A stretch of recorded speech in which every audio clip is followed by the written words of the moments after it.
story is this very ridiculous truth. They're dissing our elders, shortchanging our youth.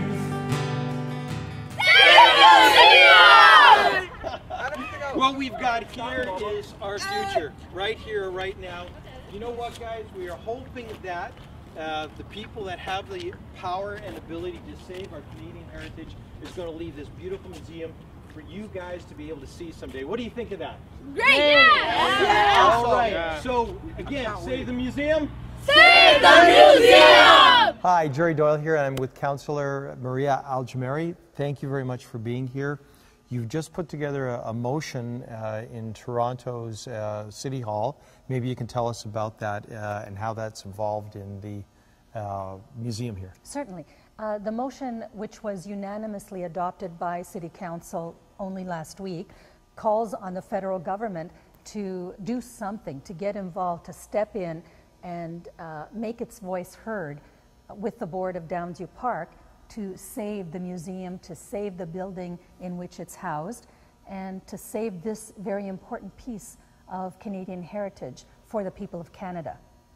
And now, something that's really rare is it was a unanimous decision. These days, it's becoming rarer still to have a unanimous decision at City Council, but because the project is so important, because the community feels that it's so important to save the museum. And I don't mean only the Downsview, immediate Downsview community. I mean the entire Toronto and GTA communities. This is a treasure. It's a national treasure. It's a local treasure. And it's a jewel in the crown of Downsview. I don't see why it's being treated so flagrantly by the federal government and by the board of Downsview Park, frankly. Really nice about you being here and about what you had made the effort to do is to really and truly show that this is what the people want. This is what the people want. The people want our youth to have a continuing presence and vision of what it was like. This is a living history museum. And it's not only the youth, it's not only the children that we want to show this to. This is a very important place for veterans. Yeah. This is very important for people who actually lived through the indecency of the war. And to have their history blotted out in this manner is truly offensive. Yeah, it's literally a living memorial. It really is a living memorial. It really is. You know, and I think what is important is that we are in a democracy, and hopefully those of our friends in Ottawa, the federal MPs, will actually take a moment to think about this. Maria was able to get a unanimous decision with all councillors representing all of the people of the GTA of Toronto. This is a true representation of all of the people, all agreeing that they want for this building to be saved. So we're hoping that the friends of ours that represent the people as well in Ottawa will make an effort to hear our voice and save this building before it's too late. Look, the sun is coming out, and it's such a beautiful day. And we're just looking at a beautiful building over there that's part of Canadian heritage. And my name is Jared Doyle, and I'm here with Nat McAfee. How are you? Good to be here. And we're just essentially Canadian citizens. Yes, but Canadian citizens who are pretty concerned about what is happening to this piece of heritage. Yes, we're here, and we're concerned about our heritage, our roots, what is a vital part of Canada, and we're very concerned with what is about to occur to this gorgeous building right behind us here.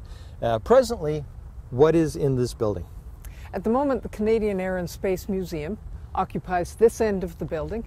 The original section that they are in now was built for building tiger moths, who were the primary trainers during the Second World War. Because you were talking to me earlier, and we're going to go into the building and we're going to take a look at literally the place where so much has happened for Canada, truly a heritage site and at risk, because presently the corporation that is running these lands on the behalf of us as Canadian citizens is wanting to take all of this out and put in a hockey rink. Yes, and they do say that they will keep part of the facade of this historic building. That's a little bit like keeping a tombstone. Sadly, you can see a lock here. A bit of the facade that's been put out in the news is that there was theoretically a reprieve for the museum, but in fact there's not. They've locked the museum down. It's no longer open to the public. We're able to get in because management's here right now. But the sad news is that the public can't come in here anymore. And the 6 months was, how did they put that, Natalie? The 6 months is really for them to pack up and leave. Yeah, so... It's not. The 6 months, perhaps, is for us to raise, or for the museum, to raise enough support to keep it open, or more than anything, to keep the building saved so that its future use can be discussed. So it's amazing when you walk in here and you hear the echo and everything of it. But I think one of the things that's really difficult for people to understand is how amazing it is to be in front of it all. Like, it's one thing to see this video, it's another thing just to see a picture.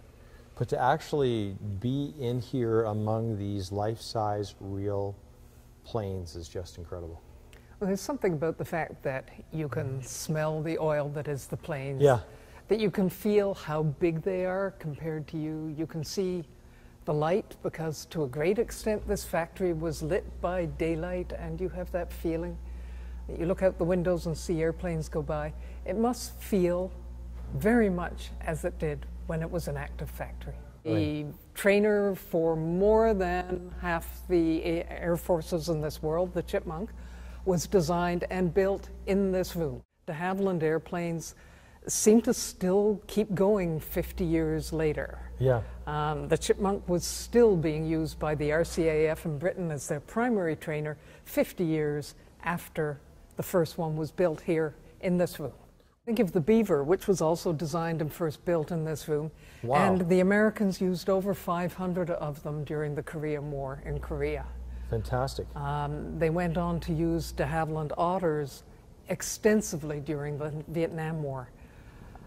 This room, this building, has been a center of Canada's influence on aviation worldwide. Wow, this is amazing. You know, and I can just imagine, even for myself, I guess maybe I'm a big kid, but here we've got a full-size plane right here, so tangible. And tell us the history of this incredible plane here. Well, this is an original Tiger Moth. Tiger Moths were the primary trainers in the Second World War.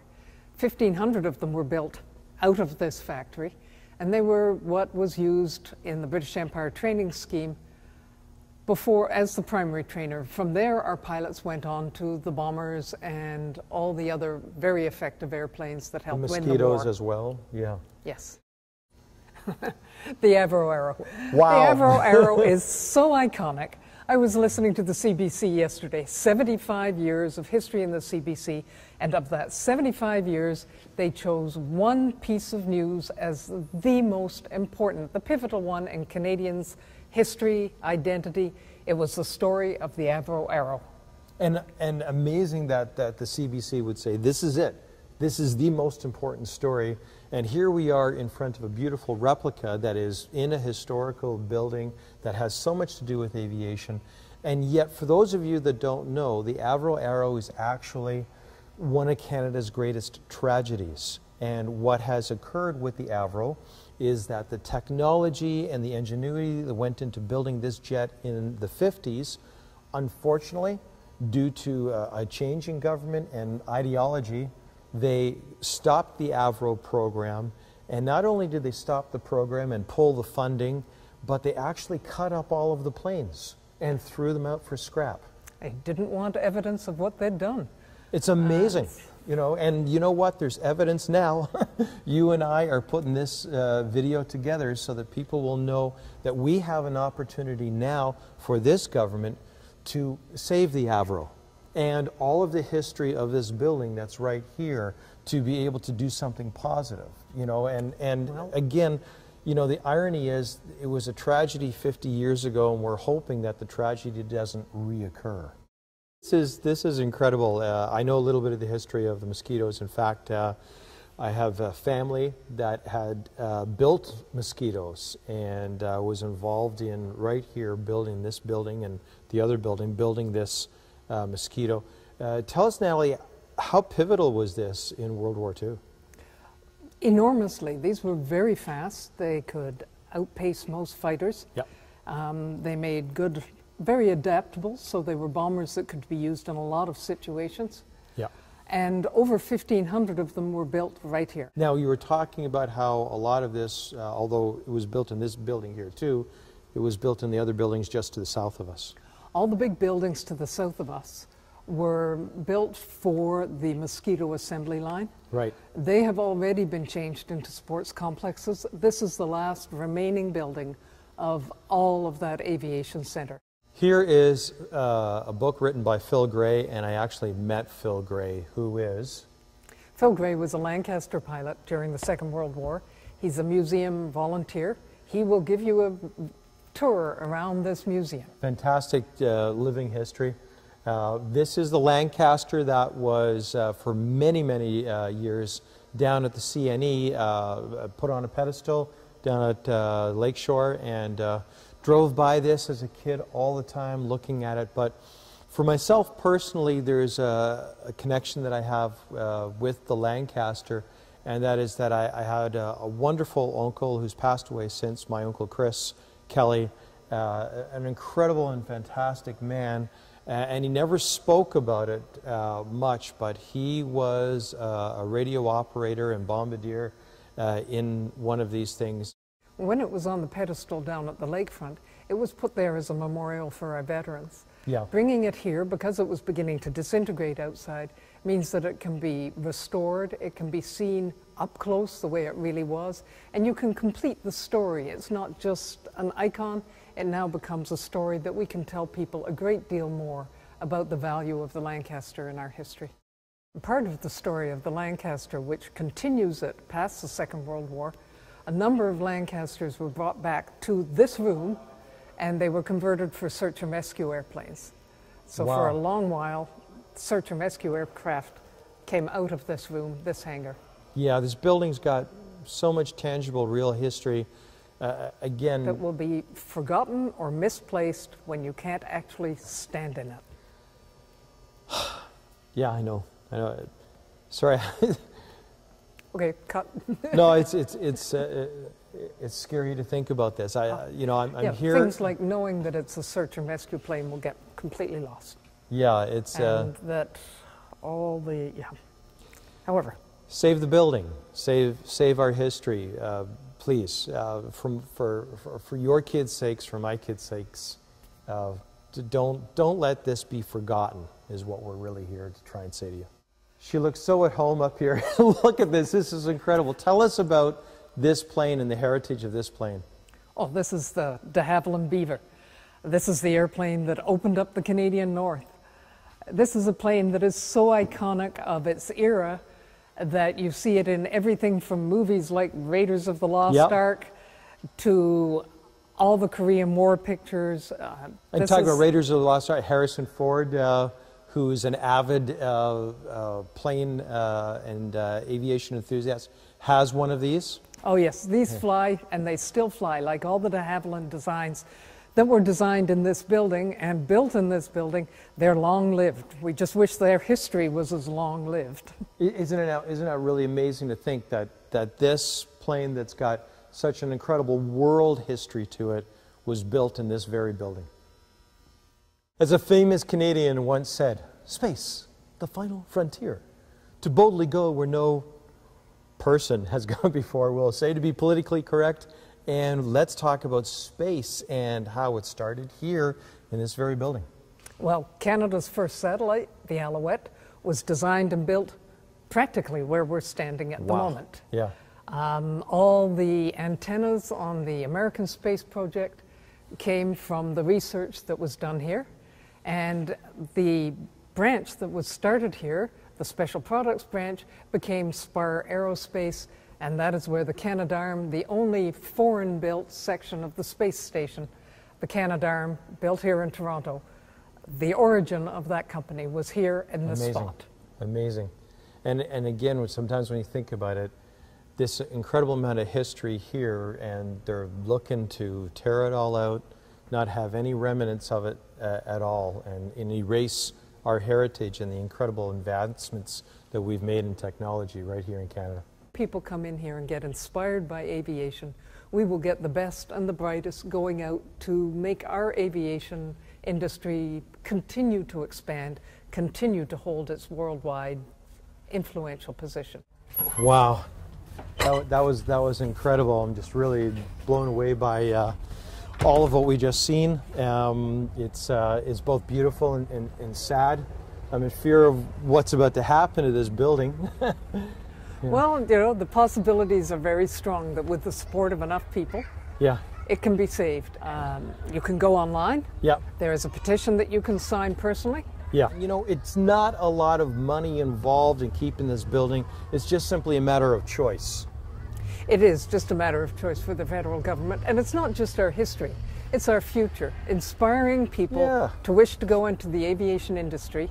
And the aviation industry is one of Toronto's biggest employers. In fact, probably Toronto's biggest single employer is the aviation industry. We need to inspire our best minds, our most exciting youngsters to go into that industry. You know, you're dead on there. We were always talking to kids about saying, you know, reach for the stars. You know, and as we speak, look at those children right over there. It's amazing. There they are, totally enamored with aviation as we're speaking about it. You know, and that's just amazing to see it, amazing as we talk about it. Your words couldn't be any truer. This is our future. Those children right over there, this is our future. We have to save this. We have to do something. We got to do something about this, about the concept of someone having the power to lock out Canadian heritage away from those wonderful little children over there in our future. Natalie, thank you so much. You're an absolutely wonderful person to be here with me and to share our plead to help make a difference. Save this museum, save this site, save this building, please.